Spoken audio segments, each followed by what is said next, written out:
Oke, sekarang yang DJ untuk kenapa pakai nama Kang DJ? Terus nama aslinya siapa nih Kang? Baik, saya dari SD itu nggak ada yang tahu nama asli saya. Mereka di SD itu karena kan di kampung ya, jadi bilangnya Dung. Sekampung saya bilangnya Adung semuanya itu, semua sekampung saya. Nggak ada yang tahu nama asli sampai guru saya nggak tahu ketika Adung itu nama panggilan. Nama panggilan. Nama. Iya. Oh. Itu dipanggil, bahkan guru saya pribadi nggak tahu setelah penandatanganan STB ijazah baru tahu nama kamu ini aslinya gitu. Ini sangat lucu. Nah, ketika ke SMP baru ada yang memanggil nama saya karena SMP itu berbaur dengan berbagai macam kecamatan, daerah dan sebagainya karena kan sudah pindah ke rada kota sedikit gitu ya, walaupun sekitar 5 kilo dari rumah itu SMP saya. Nah, baru di situ menggunakan namanya udah ada nama asli, ada nama panggilan, kayak ada satu kampung nama panggilan, yang beda kampung nama asli yang dipanggil. Nah, nama saya lengkapnya adalah Durnajaya Supriyanto. Durnajaya Supriyanto. Itu akhirnya di SMP ini dua nama yang dipakai. Nah, setelah SMA berubah lagi namanya. SMA itu orang paling sulit memanggil nama saya, akhirnya dipanggilnya namanya Yanto, itu SMA. Jadi SMA itu orang seluruh SMA bahkan guru dan sebagainya manggilnya Yanto semua. Akhirnya Yanto yang terkenal. Nah, setelah itu baru masuk ke perguruan tinggi. Nah, di perguruan tinggi ini sama juga orang sulit memanggil nama saya, akhirnya nama saya diganti menjadi Bian. Itu Bian gitu. Keren banget. Jadi namanya Bian itu. Ramai. Kok bisa Bian kan Durnajaya Supriyanto. Kan Bisa saya mengenalkannya Yanto. Akhirnya nama Yanto ternyata banyak. Kayak Bian gitu ya. Udah ini mah Bian aja, Bian jadi Bian. Jadi Bian di perkuliahan. Nah, setelah itu Bian ganti lagi setelah di dunia pekerjaan. Nah, dunia pekerjaan ini orang manggilnya adalah Durnajaya Supriyanto, sulit mungkin disingkat aja, kemudian Durnajaya udah DJ. Nah, DJ itu aja dari DJ itulah di tempat pekerjaan dipanggilnya DJ. Nya DJ itu terus DJ. Nah, ini DJ terkenalnya itu di DJ, tapi DJ bukan DJ. DJ D sama J gitu ya. D sama J. DJ. Nah, dari situlah baru saya memulai karir di MQ ya, di MQ tahun berapa? Iya, itu tahun 2003 kan. 2003. Di 2003 saya mengawali karir di dunia literasi yang benar-benar pure murni di dunia literasi 2003 itu. Nah, akhirnya di sanalah saya perkenalkan dan nama Yanto pada nggak setuju gitu, pada nggak mau karena tidak mewakili mukanya katanya gitu. Akhirnya saya ini nama saya Durnajaya Supriyanto, silakan mau panggil yang mana. Tapi saya kemarin di pekerjaan yang pertama dipanggilnya DJ. Bukan, jangan DJ tapi DJ aja lebih keren katanya. Akhirnya DJ itu. Jadi ngetren lah DJ. Nah, dengan tulisan DEEJAY DJ. Gitu ya. Itu jadi terkenal DJ sampai ke buku dan sebagainya itu DJ kan. Sampai sekarang itu DJ. Tapi di komunitas ada yang bilangnya Bang Di, ada yang bilang Kang Yan, macam-macam nanti yang mau itu banyak sekali. Ada Kang Yan ada. Kalau di komunitas SBMB Kang Yan ya kebanyakan. Kang Yan banyak yang namanya Kang Yan. Kalau yang di komunitas yang sekarang itu di DTC itu Bang Di manggilnya itu. Ada yang DJ, ada yang Bang Di itu. Jadi macam-macam. Jadi nama saya itu banyak banget jadinya itu. Gitu kan cerita tentang mengawali kiprah kepenulisan mulai tahun 2003 ya. Enggak, kayak kalau penulisan saya menulis. Kalau 2003 tadi masuk ke penerbitan. Iya. Terus untuk penulisan sendiri, menulis buku dari tahun 97. Iya, 97. Itu sebagai penulis cerpen di majalah Anita Cemerlang sampai sama Pikiran sekarang Rakyat. Masih aktif nulis Kang ya pastinya. Di majalah itu. Udah bangkrut. Udah bangkrut. Ya, sudah tidak ada. Itu sudah bangkrut tahun 2010 kalau nggak salah itu bangkrutnya itu. Sudah nggak ada. Sudah tidak ada lagi. Berarti berkecimpung di kepenulisan sekitar 97 sama 90, 13 tahun ya? 20-an. 20. Ini udah 2020 ya. Luar biasa sekali pengalamannya berarti ya. 97, mulai nulis 97. 97. Jadi royalti saya itu Rp500. Royalti per cerpen. Tapi tahun segitu kayaknya gede kan? Gede, karena Gede, ya? dulu itu mie instannya itu 100 rupiah. Teh botolnya itu, teh botol merek Sistri-nya itu,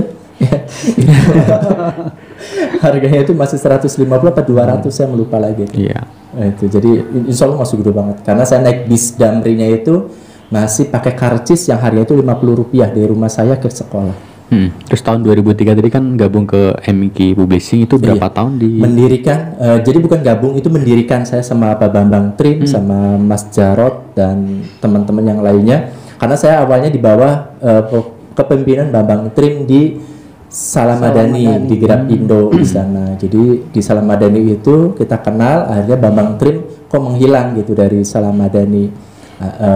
Dulu saya bukan Salam Madani, saya di Salam Prima Media, di Salam Prima Media khusus buku-buku agama.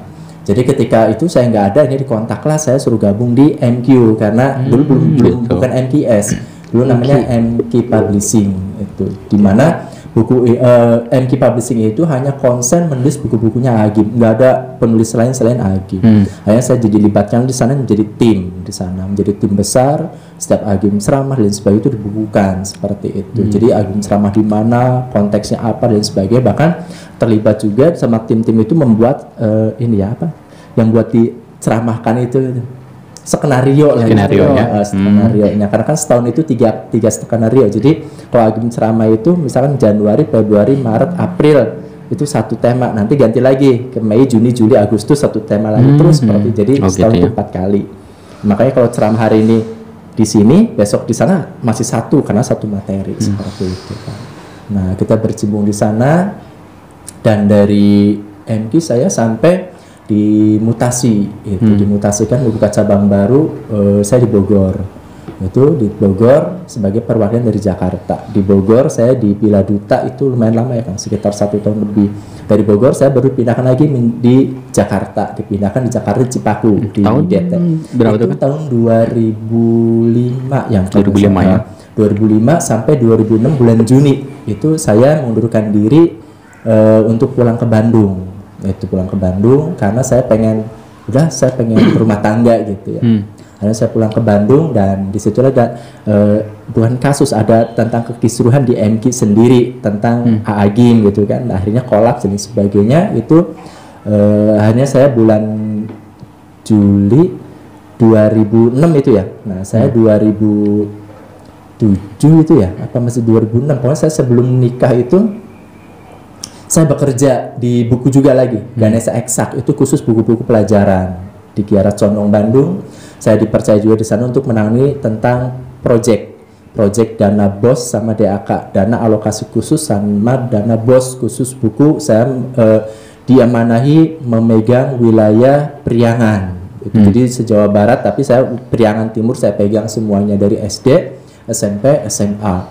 Itu alhamdulillah di sana saya juga lama juga. Akhirnya saya keluar dari sana dengan permainan-permainan yang super luar biasa. Akhirnya gabunglah dengan Simbiosa Rekatama Media. Nah, itu 2007. Nah, tadi dari Kang DJ kan bikin apa namanya Alpha juga tadi ya. 2008 collab bangkrut. Mulainya kita dari tahun berapa? 2007 akhir ya. Kita mulai 2007 akhir setahun sih. Setahun. Nah, dari 2008 sampai 2015 itu kan ada selang waktu. Nah, itu ngapain aja? Saya tahun kan terjadi kolaps ya di Alpapa ya, di Alpapa Media Berhikmah itu kita bangkrut, itu semua bangkrut. Kang Ilham juga menyepi gitu, mencari ilham gitu. ilham mencari ilham. Dan saya tetap bergerak di bidang buku. Itu saya masih tetap menggunakan nama Alpapa. Itu saya menggunakan nama Alpapa. Itu Alpapa Transmedia ya, Alpapa Transmedia. Saya pakai itu, saya membuka toko buku di kantor-kantor, di mesin-mesin perkantoran. Itu saya membuka. Itu lumayan lama juga tuh. Ya sampai berapa tahun saya berkecimpung di sana. Akhirnya tahun 2010 itu saya ditarik lagi oleh Simbiosa. Itu tahun 2010 ditarik lagi oleh Simbiosa dan masuk lagi ke Simbiosa. Itu oleh ke Simbiosa tahun 2010 itu saya membuka lagi cabang lagi. Akhirnya saya ditawari untuk mutasi lagi itu tahun 2011-nya itu ke Jakarta. Jadi Jakarta itu saya pindah lagi nih, dulu MQ di Jakarta. Akhirnya dari Simbiosa pindah lagi ke Jakarta lagi dari tahun 2011. Nah, sampai tahun 2015 kalau nggak salah ya. 2015. Nah, saya memutuskan untuk resign karena saya mendirikan komunitas. Itu komunitas yang SBMB. Betul ya. Itu akhirnya dari situlah sudah lahir berkecimpung. Rumedia. Lahirlah Rumedia itu setelah Rumah Media Cinta Ilmu. Oh. Rumah Cinta Ilmu. Rumah Cinta Ilmu, SBMB Rumah Cinta Ilmu. Rumah Cinta Ilmu. Gitu. Jadi pertama itu tahun 2015 SBMB. SBMB masuk lagi ke Rumah Cinta Ilmu, SBMB Rumah Cinta Ilmu, SBMB Literata. SBMB Literata cuma berapa buku doang. Nah, sampai ke Rumah Media. Rumah Media itu tahun 2017 ya. Oh, berarti. Oke. Karena saya tergagas oleh Graha Media itu. Tergagas oleh sana, keidean oleh Graha Media yang disingkat jadi Graha Media, akhirnya udah kita menjadi Rumah Media, akhirnya disingkat jadi Rumedia. Seperti itu. Luar biasa. Jadi penggagas nama-nama itu kayak Alfafa, kemudian SPMB, Rumedia itu beliau. Oh ya, saya dengar kan ada DJ Training Center. Nah, itu apakah berdiri sendiri atau tergabung sama Rumedia Group?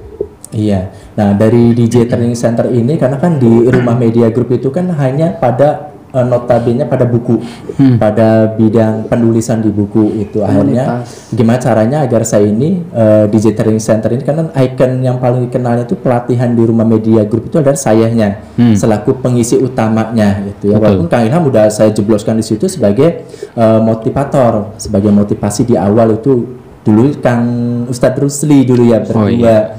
Nah, akhirnya Ustadz Rusli sibuk dengan ininya, dengan mengajar dan sebagainya. Akhirnya Kang Ilham lah yang selalu jadi MC, merangkap jadi MC, jadi peralatan operator gitu. Nah, saya nggak ngerti apa-apa tentang seperti ini. Yang membuat materi itu slide-slide yang seperti itu sampai ke ngisi acara juga Kang Ilham. Nah, akhirnya saya bikinlah DTC DJ Training Center. Tujuannya adalah di DTC ini saya ingin menciptakan orang-orang yang menulis buku, dia di-create bukan sebagai penulis, tapi dia menjadi sebagai pembicara. Karena biasanya kalau orang sudah menulis buku, pasti diundang jadi pembicara, apakah dengan cara bedah buku, pelatihan dan sebagainya. Itu tujuan saya utamanya ke sana. Nah, saya tadinya ingin membuka komunitasnya itu offline. Jadi seperti SBMB dulu kan, yang kita ketemuan per 2 minggu atau per 1 minggu aja ketemu langsung. Nah, berhubung tidak memungkinkan dengan keadaan kantor yang belum ada ya, akhirnya udahlah dengan cara online, buatlah DTC itu DJ Training Center dengan online komunitasnya. Alhamdulillah, dengan online ini saya melahirkan sekitar ada 6 komunitas itu dengan online tersebut. Itu ada 6 komunitas itu, dari mulai Bang Naskah, nulis bareng DJ, DTC, terus nggak tahu pokoknya semua DTC semua ininya intinya. Nah, dari sanalah muncul DTC akhirnya apa yang pelatihan dengan saya itu dengan DTC itu akan dibukukan kerjasama dengan Rumah Media Group. Nah, dulu saya itu nggak membidik di Rumah Media Group kan, karena saya melihat Rumah Media Group itu luar biasa, sudah berjibun kerjaan karena kan ada percetakan, ada penerbitan, jadi edit, layout, desain, nyetak itu di situ dengan kapasitas karyawan masih masih kurang terjangkau untuk semua kerjaan. Akhirnya saya kerjasama dengan luar, yaitu dengan teman juga yang meminta bantuan agar penerbitnya itu muncul buku. Tapi setelah kita diskusi, saya rapat dan sebagainya, ternyata visi misinya kok tidak sesuai gitu. Nah, akhirnya saya balik lagi lah ke Kang Ilham untuk membuatkan suatu logo DTC seperti apa, dan dibuatkanlah, dan karena udah semistri jadi beda gitu dengan orang lain. Ketika orang lain itu membuatkan visi misi, saya harus ngikut ke dia, begini aturannya yang sangat kaku dan sebagainya. Itu akhirnya nggak terjadilah kerjasama itu. Ya, baik. Gitu, ya, terima kasih Kang.